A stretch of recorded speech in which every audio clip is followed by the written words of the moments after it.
ആദ്യമായിട്ട് കൊക്കോ എന്താണെന്ന് ചോദിക്കുന്നതിന് മുന്നേ പറയാനുള്ളത് ഇവിടുത്തെ ഒരു വണ്ടർഫുൾ ആംബിയൻസ് ആണ്. നമ്മളിവിടേക്ക് കടന്നു വരുമ്പോൾ കിട്ടുന്നൊരു പോസിറ്റീവ് വൈബ്രേഷൻ, അല്ലെങ്കിൽ ഒരു ഭയങ്കര വൈബ്രൻ്റ് ആയിട്ടുള്ളൊരു തീമാണ്. അതെന്തുകൊണ്ടാണ്, അല്ലെങ്കിൽ എങ്ങനെയാണ് അത് ആദ്യമേ ഒരു പ്ലാനിങ്ങിലൊക്കെ ഉണ്ടായിരുന്നു എന്നുള്ള കാര്യങ്ങളെക്കുറിച്ച് സംസാരിച്ചിട്ട് കൊക്കോ എന്താണെന്നുള്ളൊരു എക്സ്പ്ലനേഷനിലേക്ക് വരാം. ഇനിഷ്യലി തുടങ്ങിയപ്പോൾ തന്നെ നമ്മുടെ ഒരു പ്ലാൻ എന്ന് പറഞ്ഞാൽ ഇതുപോലെ ഒരു ആംബിയൻസ് ക്രിയേറ്റ് ചെയ്യുക എന്നുള്ളതായിരുന്നു. ഒരു atmosphere which is like A work life balance. Okay, അതായിരുന്നു മെയിൻ കോൺസെപ്റ്റ്. നമ്മൾ ഒരുപാട് ഈ പറഞ്ഞ പോലെ റിസർച്ച് ചെയ്തിട്ടാണ് നമ്മൾ ആ ഒരു കളർ തീമും പാറ്റേൺസും നമ്മുടെ ബ്രാൻഡ് കളേഴ്സ് എല്ലാം നമ്മൾ കൊണ്ടുവന്നത്. അത് നമ്മൾ മാക്സിമം ഇംപ്ലിമെൻറ്റ് ചെയ്യാൻ പറ്റുന്ന രീതിയിലെല്ലാം നമ്മൾ നമ്മുടെ ആ ഒരു ബ്രാൻഡ് എലമെൻറ്റ്സ് യൂത്ത്ഫുൾ ആയിട്ടുള്ള ഒരു വർക്ക് സ്പേസ്, അതായത് ഇറ്റ്സ് നോട്ട് ജസ്റ്റ് ഒരു ട്രഡീഷണൽ 9 to 5 വർക്ക് സ്പേസ് അല്ലാതെ ഒരു പ്രൊഡക്റ്റീവ് ആയിട്ടുള്ളൊരു സ്പേസ്, വളരെ യങ് ആൻഡ് എനർജറ്റിക് ആയിട്ടുള്ളൊരു വർക്ക് സ്പേസ്. സോ അതിൻ്റെ ഒരു തീമായിരുന്നു ഈ കളേഴ്സും അല്ലെങ്കിൽ ഈ ഒരു ലേഔട്ടും ആ ഒരു ആർക്കിടെക്ചർ ഡീറ്റെയിൽസും. ഇതിൻ്റെ ഒരു കളർ പാലറ്റിംഗ് ഒക്കെ അനന്തു തന്നെയാണോ, അല്ലെങ്കിൽ മാനേജിങ് ഡയറക്ടേഴ്സ് നിങ്ങളെല്ലാവരുടെയും കൂടെ ഒരു ഡിസിഷനാണോ, അതെ ഇൻറ്റീരിയർ ഡിസൈനറിൻ്റെ ഒക്കെ ഒരു പങ്കാണോ ഇതിൻ്റെ പുറകിൽ? ആർക്കിടെക്റ്റാണ് നമ്മളെ അതിനെ ഹെൽപ്പ് ചെയ്തത്. So the idea was clear, ഇങ്ങനെ ഒരു സ്പേസ് ആണ് വേണ്ടത്. സോ അത് കൺവേ ചെയ്തപ്പോൾ തന്നെ നമ്മുടെ ആർക്കിടെക്ട്സ് അതുപോലെ ഒരു സ്പേസ് നമുക്ക് ക്രിയേറ്റ് ചെയ്ത് തരുമായിരുന്നു. That's very fine actually. ഇത് കാണുമ്പോൾ തന്നെ നമുക്കൊരു വർക്ക് ചെയ്യാൻ തോന്നുന്ന ഒരു ആംബിയൻസ് ആണ്. ലൈക്ക് എനിക്ക് അടുത്തായിട്ട് നമുക്ക് ശരിക്കും ഫസ്റ്റ് ചോദിക്കേണ്ടതായിരുന്നു, എന്താണ് കൊക്കോ എന്നുള്ളൊരു പേരും അതിൻ്റെ പിന്നിലുള്ള ഒരു കോൺസെപ്റ്റും? കൊക്കോ എന്ന് പറഞ്ഞു കഴിഞ്ഞാൽ കളക്റ്റീവ് കോവർക്സ്. അപ്പം കളക്റ്റീവ് കോവർക്സ് എന്നുള്ളൊരു പേരിലോട്ട് എത്താനായിട്ടുള്ള കാരണം എന്തെന്ന് വെച്ച് കഴിഞ്ഞാൽ, so the whole concept is about കളക്റ്റീവ്നെസ്.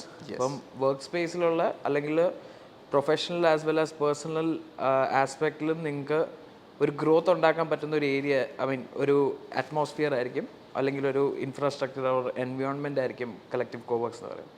അതിനെ നമ്മൾ കുറച്ചുകൂടെ എളുപ്പത്തിൽ ഒരു ക്യാച്ചി ആയിട്ടുള്ള ഒരു യങ് വൈബ്രൻറ്റ് പേരാക്കിയതാണ് കൊക്കോ. നമ്മൾ എത്ര വർഷമായി ശരിക്കും നമ്മൾ കൊക്കോ ഇവിടെ സ്ഥാപിതമായിട്ട്? നമ്മൾ ഫംഗ്ഷനിങ് സ്റ്റാർട്ട് ചെയ്തത് 2021-ലാണ്. പക്ഷേ ഇനീഷ്യൽ പ്ലാനിംഗ് എല്ലാം നമ്മൾ 2019 സ്റ്റാർട്ട് ചെയ്തതായിരുന്നു. അപ്പോൾ അന്ന് ഇതുപോലൊരു വർക്ക് സ്പേസ് നമ്മുടെ ഒരു സിറ്റിയിൽ ഇല്ലായിരുന്നു, വളരെ കോമൺ അല്ലായിരുന്നു. 1-2 പ്ലേയേഴ്സ് ആയിരുന്നു ചെയ്തുകൊണ്ടിരുന്നത്. പക്ഷേ കോവിഡ് കഴിഞ്ഞപ്പോഴത്തേക്ക് ദേർ ബിക്കെയിം ഒരുപാട് ആൾക്കാർക്ക് ഈ പറഞ്ഞ കോൺസെപ്റ്റ് അറിയാൻ പറ്റി, ഇങ്ങനെ ഒരു കോൺസെപ്റ്റ് ഉണ്ട്. സോ ബേസിക്കലി കോവിഡ് ടൈമിൽ വർക്ക് ഫ്രം ഹോം കോൺസെപ്റ്റ് ഒക്കെ ഒരുപാട് വന്ന സമയം. ആ സമയം കഴിഞ്ഞ് ഞങ്ങൾ സ്റ്റാർട്ട് ചെയ്തത്, ആക്ച്വലി ഞങ്ങൾ സ്റ്റാർട്ട് ചെയ്തത് 2021-ലാണ്. ഓക്കെ. അപ്പം 2021 നമ്മൾ സ്റ്റാർട്ട് ചെയ്യുമ്പോഴത്തേക്ക് ഒരു ചെറിയ ശതമാനം ആൾക്കാർക്കൊക്കെ ഇങ്ങനത്തെ ഒരു മോഡൽ ഉണ്ട് എന്ന് മനസ്സിലായി തുടങ്ങിയിരുന്നു. അപ്പം അത് ആക്ച്വലി ഒരു ഹെൽപ്ഫുൾ ആയിരുന്നു. എന്നുവെച്ചാൽ പുതിയൊരു കോൺസെപ്റ്റ് നമ്മൾ ലോഞ്ച് ചെയ്യുമ്പോഴത്തേക്ക് അതിന് വേണ്ട ഇനിഷ്യൽ മാർക്കറ്റിംഗ് ഒക്കെ കുറച്ച് നമുക്കൊന്ന് ലീനിയൻ്റ് ആവാൻ പറ്റി. എന്ന് വെച്ചാൽ കുറച്ച് ആൾക്കാർക്കൊക്കെ ഒരു ഐഡിയ വന്നു ഈ കോവിഡ് കഴിഞ്ഞപ്പോഴത്തേക്ക്, ഇങ്ങനെ ഹൈബ്രിഡ് മോഡൽ അല്ലെങ്കിൽ ഈ പറഞ്ഞ ചെറിയ ഓഫീസ് സ്പേസസ് എടുക്കാൻ പറ്റും എന്നുള്ളൊരു കോൺസെപ്റ്റിലോട്ട് ആൾക്കാർക്ക് ആ ഒരു ഐഡിയ വന്നു. ചെറുതും വലുതുമായിട്ട് ഇവിടെ നമുക്ക് എത്ര സ്പേസസ് ആണ് അവൈലബിൾ ആയിട്ടുള്ളത്, ലൈക്ക് നമ്മൾ പ്രൊവൈഡ് ചെയ്തിരിക്കുന്നത്? നമ്മുടെ കാക്കനാട് ഫെസിലിറ്റിയിൽ വരുമ്പോഴത്തേക്ക് നമുക്ക് സ്ക്വയർ ഫീറ്റ് ഒരു 15,000 സ്ക്വയർ ഫീറ്റ്സ് ആണ് നമുക്ക് ഏരിയ ഉള്ളത്. അതിൽ നമ്മൾ നിയർലി ഒരു 267 ഡെഡിക്കേറ്റഡ് സീറ്റ്സും കോൺഫറൻസ് റൂംസ്, മീറ്റിംഗ് റൂംസ്, പിന്നെ event spaces, lounge spaces, pantry area, washrooms, അങ്ങനത്തെ ഏരിയാസ് എല്ലാം കൂടെ നമുക്ക് 15,000 സ്ക്വയർ ഫീറ്റ്സിൽ ഇത്രയും കാര്യങ്ങൾ നമുക്കുണ്ട്. ഇതെല്ലാം ഭയങ്കരമായിട്ടുള്ള ഒരു പ്ലാനിങ് ഇതിൻ്റെ പുറകിലുണ്ട്. അപ്പോൾ ഞാൻ ചോദിക്കുന്നത്, അനന്തു അല്ലാതെ ശരിക്കും ഇതിൻ്റെ ഒരു മാനേജ്മെൻറ്റ് തലത്തിൽ ആരൊക്കെയാണ് ഉള്ളത്? ഞങ്ങൾ 3 പാർട്ട്നേഴ്സാണ് ബേസിക്കലി ഉള്ളത്. സോ മൈസെൽഫ്, അനന്തു, പിന്നെ എൻ്റെ ഫ്രണ്ട് മിഥുൻ, പിന്നെ നമ്മുടെ മൂന്നാമത്തെ പാർട്ട്ണർ കാസ്പിയൻ ടെക് പാർക്സ് എന്ന് പറഞ്ഞ കാസ്പിയൻ ഗ്രൂപ്പിന്റെ MD ആണ് തോമസ് ചാക്കോ മുക്കാട്. അവരാണ് നമ്മുടെ മേജർ ഇൻവെസ്റ്റർ ആസ് വെൽ. അവർ അത്യാവശ്യം എനിക്ക് തോന്നുന്നു ഒരു 2000 എംപ്ലോയീസ് ഒക്കെ ഉള്ള ഒരു വലിയൊരു ഫേം ആണെന്ന് തോന്നുന്നു. അതെ, കാസ്പിയൻ എന്ന് പറയുന്നത് വലിയ ഗ്രൂപ്പാണ്. അവർക്ക് ലോജിസ്റ്റിക്സ്, സപ്ലൈ ചെയിൻ മാനേജ്മെന്റ്, പിന്നെ സ്പേസസ് റെന്റലിന് കൊടുക്കുന്ന പരിപാടികളുണ്ട്. പിന്നെ they also have A tech park, human resource management, എല്ലാം ഒരു വലിയ ഗ്രൂപ്പാണ്. കൊച്ചിയിൽ തന്നെ ബേസ്ഡ് ആയിട്ടുള്ള, കൊച്ചിയിൽ തന്നെ ഹെഡ് ക്വാർട്ടേഴ്സ് ഉള്ള ഒരു ഗ്രൂപ്പാണ്. അപ്പോൾ നിലവിൽ നമുക്കിവിടെ എത്ര കമ്പനീസാണ് ഇവിടെ കാക്കനാട് സ്പേസിലുള്ളത്? സോ കളക്റ്റീവ് കോവർക്സിൻ്റെ ഫസ്റ്റ് സ്പേസ് ആണ് നമ്മുടെ ഈ പ്രോപ്പർട്ടി. അത് വരുമ്പോഴത്തേക്ക് അറൗണ്ട് ഒരു 300 കമ്പനീസോളം നമ്മൾ രജിസ്റ്റർ ചെയ്തിട്ടുണ്ട്. ഫിസിക്കലി മാത്രമല്ല, വെർച്വൽ അഡ്രസ്സസ് കൊടുക്കുന്ന ഒരു കോൺസെപ്റ്റ് നമുക്കുണ്ട്. അപ്പം അങ്ങനെ നമുക്ക് നോക്കിക്കഴിഞ്ഞാൽ അറൗണ്ട് ഈ ഒരു 3 ഇയേഴ്സിൽ അറൗണ്ട് 300 കമ്പനിയോളം നമ്മുടെ ഇവിടെ രജിസ്റ്റർ ചെയ്തിട്ടുണ്ട്. ഓ ഗ്രേറ്റ്. അത് തന്നെ ഒരു വലിയൊരു അച്ചീവ്മെൻ്റ് ആണ്. കാര്യം കമ്പനീസ് നമ്മളെ ട്രസ്റ്റ് ചെയ്ത് നമ്മുടെ സ്പേസിലേക്ക് വരിക എന്ന് പറയുന്നത് തന്നെ വലിയൊരു അച്ചീവ്മെൻ്റ് ആണ്. വേറൊരു കാര്യം എന്ന് വെച്ചാൽ ഇപ്പോൾ വെർച്വൽ ഓഫീസ് എന്ന് പറഞ്ഞല്ലോ നമ്മൾ, അപ്പോൾ ശരിക്കും അത് അറിയാത്ത ഒരുപാട് പേരുണ്ട്. എന്താണ് ശരിക്കും ഈ ഒരു virtual office concept? Virtual office എന്ന് പറഞ്ഞു കഴിഞ്ഞാൽ നിങ്ങൾക്ക് ഒരു അഡ്രസ്സ് വെച്ച് തന്നെ നിങ്ങളുടെ കമ്പനി രജിസ്റ്റർ ചെയ്യാനായിട്ടും GST രജിസ്ട്രേഷൻ എടുക്കാനായിട്ടും നിങ്ങളുടെ ബിസിനസ് റിലേറ്റഡ് ആയിട്ടുള്ള എന്ത് കാര്യങ്ങൾക്കും നിങ്ങൾക്ക് ആ ഒരു അഡ്രസ്സ് മാത്രം ഉപയോഗിക്കാനുള്ള ഒരു കോൺസെപ്റ്റ് ഉണ്ട്. ആക്ച്വലി ആ ഒരു അഡ്രസ്സ് ഉണ്ടെങ്കിലാണ് നമ്മൾ ആ ഒരു രജിസ്ട്രേഷൻ പ്രോസസ്സിലേക്ക് രജിസ്ട്രേഷൻ ചെയ്യണമെങ്കിൽ എന്താണെങ്കിലും നിങ്ങൾക്ക് ഒരു അഡ്രസ്സ് വേണം. അപ്പോൾ ആ ഒരു അഡ്രസ്സ് ഞങ്ങൾ പ്രൊവൈഡ് ചെയ്യും. സോ നിങ്ങൾക്കുള്ള ഒരു അഡ്വാൻറ്റേജ് എന്താണെന്ന് വെച്ച് കഴിഞ്ഞാൽ നമ്മുടെ ഒരു പ്രീമിയം അഡ്രസ്സ് ആയിരിക്കും. ഓക്കെ.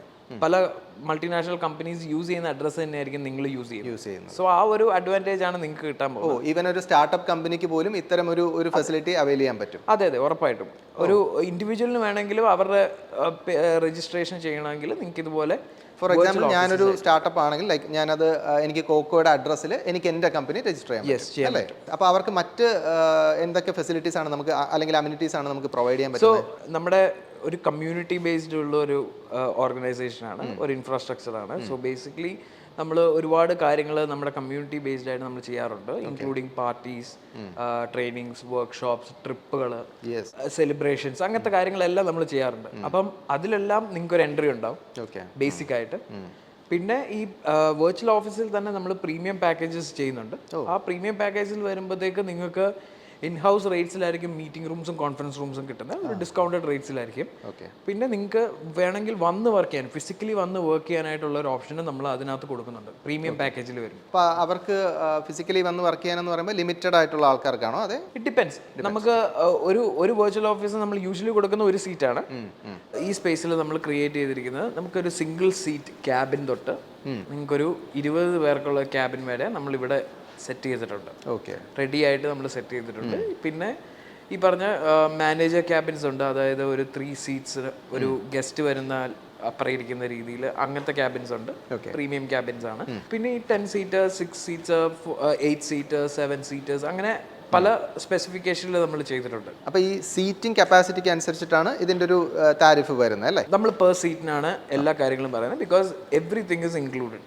അതായത് ഇൻഫ്രാസ്ട്രക്ചർ വൈസും അല്ലെങ്കിൽ നിങ്ങൾക്ക് എന്തൊക്കെ റിക്വയർമെന്റ്സ് ഉണ്ടോ അതെല്ലാം ഇതിനകത്ത് കവേർഡ് ആണ്. നമ്മുടെ ആ ഒരു റെന്റലിനകത്ത് കവേർഡ് ആണ്.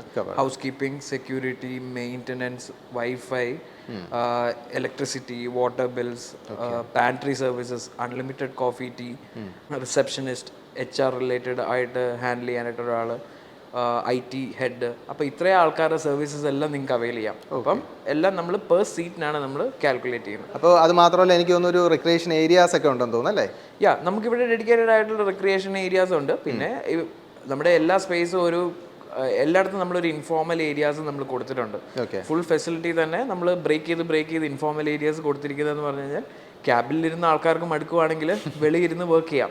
ആ ഒരു കോൺസെപ്റ്റിൽ തന്നെയാണ് ചെയ്തിരിക്കുന്നത്. ഫുള്ളി വൈഫൈ കണക്റ്റഡ് ആണ്, അതുകൊണ്ട് സീംലെസ് ആയിട്ടുള്ള ഇന്റർനെറ്റ് കിട്ടും.